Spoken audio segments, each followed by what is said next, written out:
ready to go? Go for it, go on. Okay, so, I mean, you know the gist, it's to do with static control, but the main problem is that everything that the painters do now to get that surface ready to accept material and be clean as possible is what causes the problem in the first place. So your tack cloth's your prime candidate. Yeah. It's direct contact, it's friction. So everything that I'm doing now to clean this surface is what's causing that problem. And today, it's a massive problem. Yeah. It's very dry in here, it's filtered air, it's air conditioned, it's warm outside, there's very little humidity. The reality of static is that it's very changeable. It can depend on a number of different things. The humidity, the air temperature is a big part of it. The substrate that you're working on, because certainly in body shops there's Lots of different types of plastics, 20 different substrates at any one time. And even the amount of prep that's gone into this particular substrate will change the level of static. Yeah. The idea of static control is you take away the variables. Everything becomes zero. Yeah.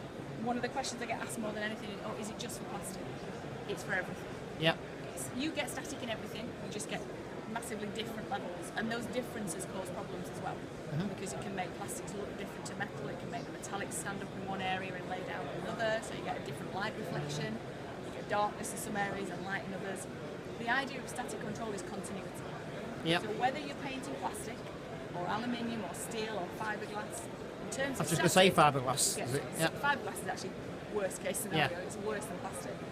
But regardless of what it is you're dealing with, you will always have zero static.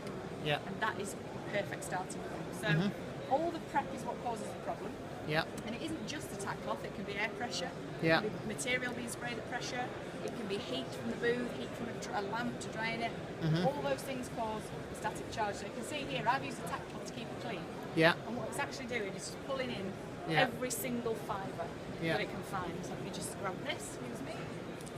And also bear in mind, even though I've got a huge amount of static on this bumper, it is realistic, it's just a worn plastic bumper. Yeah. This isn't the reality of a spray booth. This isn't the size of fibre that's kicking around. What we're actually talking about is these little guys here, these tiny little fibres there. That's more realistic. So these are the kinds of things we're talking about. But in order to do a visual demonstration, I need to make it, pretty visual. So.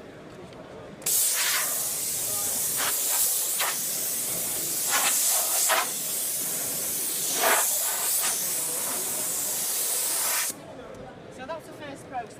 You would do that at the point where you're ready to start spraying.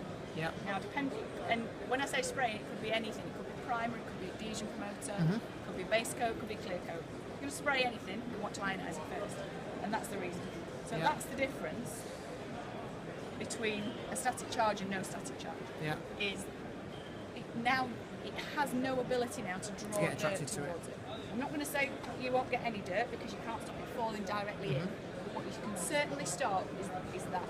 Yeah. And that's the major cause of the contamination. Now, this is why it's important that this is the last thing that you do before you spray material. And a question I get asked a lot is, how long will it last? How long will it stay static free? The answer is until you cause the problem. So if I hold this here, you can see that there's no movement, there's no pull. Yeah. I just wipe it once with a tack cloth. That's all it took. Yeah. And that is, it's just, 3M tack cloth. It's nothing fancy, there's nothing exciting, it's just a tack cloth. So, to me it's a bit of a no-brainer. If you have a static charge, you will get more dirt. Yeah. Now, the area of static control that many people don't have any knowledge of whatsoever is the way that the paint is distorted by static as well.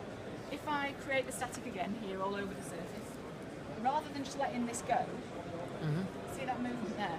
Yeah. What you get when you get static is either an attraction or a repel.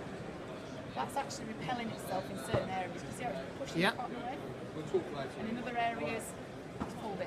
Okay, mate. When a painter tries to put paint or primer or adhesion promoter or any product onto a surface that's doing that, it creates. I've just learned imperfections. something new. I never do that. Honestly, I'll show you something now that we can make this visual. Every painter I ever show this to goes, oh, I never knew that. So you're not alone then. But what we use the powder, if I was in a shop, I would use a interface pad or something, just something more realistic. But what I can do with this is to show you the static visual. Yeah. There you go. Perfect. When I show that to body shops, to painters, most of them will tell me that they recognise the pattern because they see it all the time. They go, yeah, I deal with that all the time. They don't know it's static that's caused it. They just think, well, I'll need to deal with it. Now the reality of static is that it doesn't cause problems you can't fix. It just causes workarounds, and the fix is either going to be polish it out Yeah. or bury it. Yeah. There's very only two options. Yeah. If it's not a dirt issue, you're going to try and bury it with material. That can potentially lead to a rework. That's a very expensive problem. Yeah. So what you get here is you've just got this strange pattern, but what you've got is areas where the dust is pulled in, which is the same area that the cotton will attract to, Yeah. and areas where there's no dust, Yeah. see how it just pings it away. Yeah. Very, very common. This problem is very common where you get edges, corners, little nooks and Lips, crannies yeah. that you got to get material into, because when you get a dip or a recess, look what happens to this with anything that comes near it. Yeah. It actually doesn't want it to go anywhere near. And if you look at the amount of dirt that's on these edges compared to what's in there, there's very little, it's dramatically less. Now again, these are issues that painters see all the time, things like grills, corners, edges, and they see little dry areas. What do? Yeah. More material, they just keep throwing keep material laying at it, layer it on until it goes. Yeah.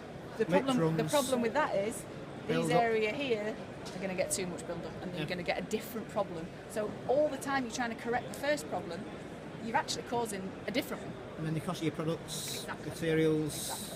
So this product isn't about us saying we can get you a better finish than you get now. It's getting you that finish quicker, Yeah. with less material and less rework. So what I'll do, I'll start that process again.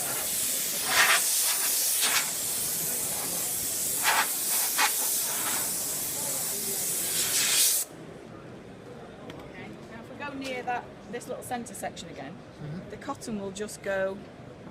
It'll go wherever I want it to go, because Yeah. there's nothing to make it do anything different. It'll sit where it sits. Let me use the powder again. Now what I want to show you is when you create the powder, some will land, but it will just land where it lands. It won't get pulled Yeah. into different areas. So if I create a little cloud there, Yeah. most of it's floating towards your camera. Yeah.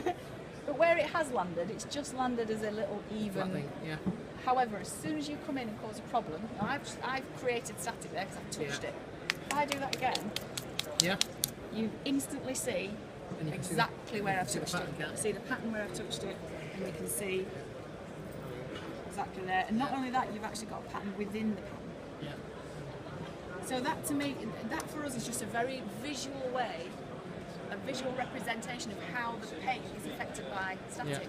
And this issue with the edges here, I've spoke to quite a few painters now that have had an issue where adhesion promoter Yeah. has avoided certain areas, which then causes the base coat to flake. Yeah.